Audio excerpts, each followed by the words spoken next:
Pois que era assim, desse jeito mesmo Libório. Homem tão bondoso, mas tão bondoso, que diziam até que ele era santo. Coisa que nem fazia de ser exagero nenhum não, pois que o Libório era capaz de tirar a própria roupa do corpo para ofertar a quem ele soubesse de passar necessidade de agasalho em dia de frio.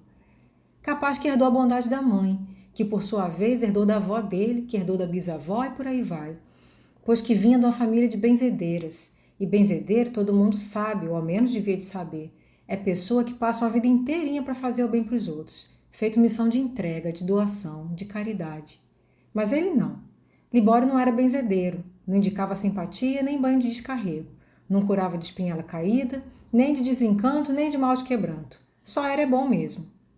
E sucede que o Libório, mesmo sendo filho, neto e bisneto de benzedeiras, umas donas que trabalharam o tempo todinho arredando o mal para longe, o Libório não via maldade era em coisa nenhuma, não. E que, de ver o Libório assim tão alheio a coisa ruim, tão descrente de olho gordo, sem nem medo de assombração, nem de encruzilhada, sem carregar figa no peito, nem crucifixo, nem santinho, nem guia, nem patuá, sem nem fazer o sinal da cruz e nem coisica nenhuma de proteçãozinha assim, ó, foi de ver o Libório assim, tão alheio e despreocupado da ruindade do mundo, que o povo tudo começou a achar que era mesmo santo o homem. Por causa de que, veja bem se eu não tenho razão. Como é que podia um homem tão desatento ao mal e desarmado assim não ser acometido de desgraceira ruim nenhuma? Havia quem dissesse que o Libório tinha crédito de proteção era por causa do trabalho feito a vida inteirinha pelas três velhas, sua mãe, sua avó e sua bisa. Vai ver até que era. Mas será? Era o que o povo tudo se perguntava. E era assim que seguia o Libório, a vidinha dele de cada dia, desapercebido das maldades do mundo e sempre disposto a fazer o bem. Era como se essa sua desapercebição diante das maldades do mundo é que era justamente o seu livramento, o que servia de escudo de proteção para ele, sabe? Que afinal, o mal espreita mesmo é aqueles que têm olhos de ver o mal. Que nesses casos e no outros também, o mal já está presente é dentro dos olhos de quem o vê, não é não? Morava na travessa por detrás da matriz da Conceição, subindinho lá para riba toda a vida, quase que beirando já a encosta do Morro Verde. E era por todos conhecido, até mesmo por ser da família das benzedeiras, a quem toda a gente do vilarejo recorria nos casos de acudimento por qualquer ordem de coisa. E desordem também. Desde muito menino causava já admiração nos outros com seus bons modos e educação.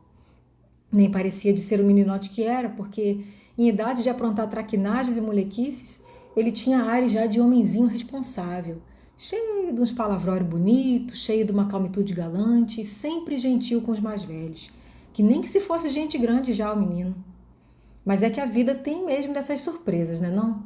E quem pensa que conhece o outro pode adistar muito do enganado, pois que o Libório, mesmo com todo aquele currículo para santo, com toda a educação que recebeu das velhas, com todo o jeito de homem puro e bom, o Libório deu foi de bebê depois de homem feito. Bebia, mas bebia tanto, que era de se espantar que ainda não tivesse se afogado o homem, ou explodido, quando passava perto de fogueira ou de fogão. Dizem por aí é que foi por causa de amor não correspondido que nutria pela filha do seu Anacreto da Quitanda, a Nicinha, e que depois que a moça noivou de Pedro Ferreiro então, é que a coisa desandou de vez na vida do pobre.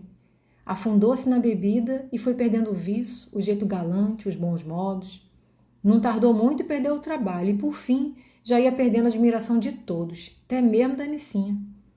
E daí que bambeava pelas ruas, coitado.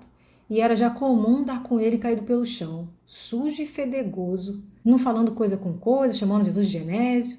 As crianças mais encabruncadas lhe atiravam pedras e bosta de cavalo quando ele tombava no chão da praça. Xingavam. Triste demais da conta ver um homem bom que nem ele entregue ao vício assim daquele jeito. De partir mesmo o coração, sabe? As pessoas que tinham carinho por ele tentavam ajudar da maneira que podiam. Dona Aninha mesmo, que o Libório, desde meninote, sempre que via a Dona Aninha chegando da feira com os pacotes pesados, ele ajudava a subir com tudo a ladeira, até a casa dela. Uns pacotes maiores que ele. Dona Aninha até promessa fez.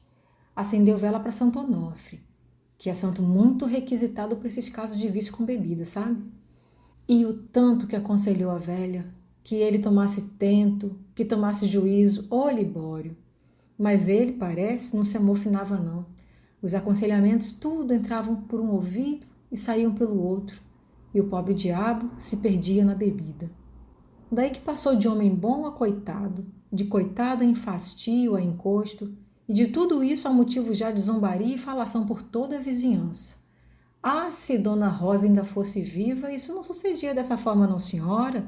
Não sucedia assim, não, senhor? Que Dona Rosa pegava e fazia uma reza forte, modo de livrar o filho do vício, fosse viva ainda. Ah, se fazia! E quanto desgosto para Dona Zefa, que Deus a tenha, que onde que ela está, deve editar com o coração doído de ver o neto nesse estado lastimoso que só, né não? Ai, é.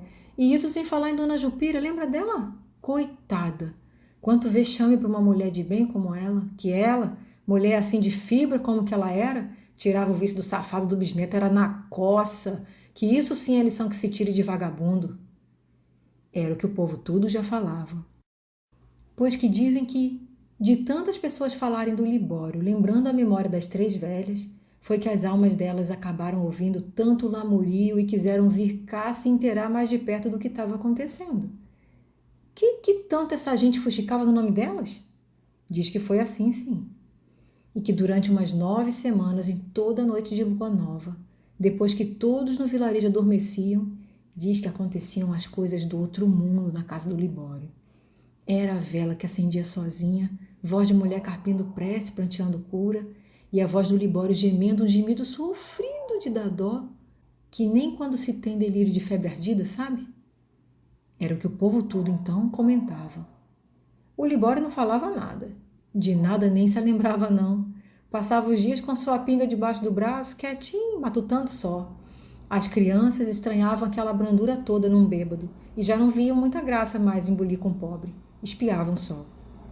Os vizinhos mais próximos, por curiosidade ou preocupação, de primeiro perguntavam como que ele estava, se estava bonzinho, se havia passado bem a noite. Tem passado bem as noites, filho? De depois perguntavam se ele não ouviu ruídos estranhos pela casa, se não percebeu movimentação suspeitosa. E de por último, não havendo resposta por parte de Libório que esclarecesse o mistério, e porque a preocupação ou curiosidade estava já em face de rói corrói, as pessoas falavam para ele já de assombração, que ouviram as vozes das três velhas benzedeiras e pereré pão doce. O pobre do Libório muito que se espantava com esses comentários e passou a pensar que as pessoas tudo da vila estavam ficando bêbadas e eram elas. Ou então, que ele andava mesmo era bebendo demais, que a bebedeira fazia ele apagar feito pedra e não ouvia nada do estardalhaço todo que as pessoas comentavam estar escutando na casa dele, de modo que carecia, talvez, de dar mais ouvido mesmo às palavras de Dona Aninha, que parasse de beber. Mas que foi assim, desse jeitinho mesmo que sucedeu naquelas 9 semanas, sabe? Toda noite penumbrosa de lua nova, era aquela mesma gemedeira toda, as vozes das três velhas em choramingo de ladainha, velas que se acendiam sozinhas. E com isso, os vizinhos mais de pertinho, que viam o lume e as sombras das velas e ouviam toda a estranha movimentação na casa do Libório, passaram a rezar também naquelas mesmas noites. Não se sabe se por temor ou por respeito, se por simpatia ou por compaixão.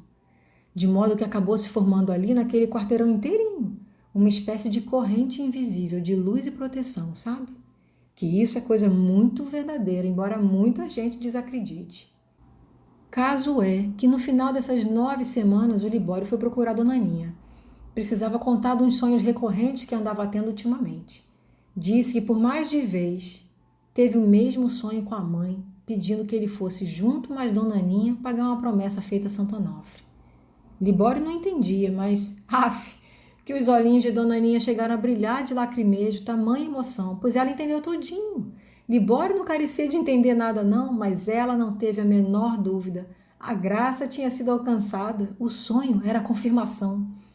De fato, depois disso o Libório estava que era mesmo um novo homem. Aliás, novo não. No caso, o velho homem. Largou a bebida e voltou a ser o bom e velho Libório de sempre, aprumado e galante, disposto a fazer o bem, de coração puro e desapercebido das maldades de em torno do mundo, com os olhos de enxergar só o bem, um poço de bondade que só, e igualzinho que era antes. Bem, igualzinho não chega a tanto, pois que Libório tinha agora um novo hábito. Toda noite, antes de dormir, ele virava uma goladinha de pinga, mas era uma goladinha só. A segunda, que a primeira era derramada em honra de Santo Onofre. Mas que ninguém precisasse saber disso não senhora, não senhor. que isso era lá segredo entre cavalheiros, sabe? E que, sendo assim, haveria de ficar só entre eles dois mesmo, Libório e o santo.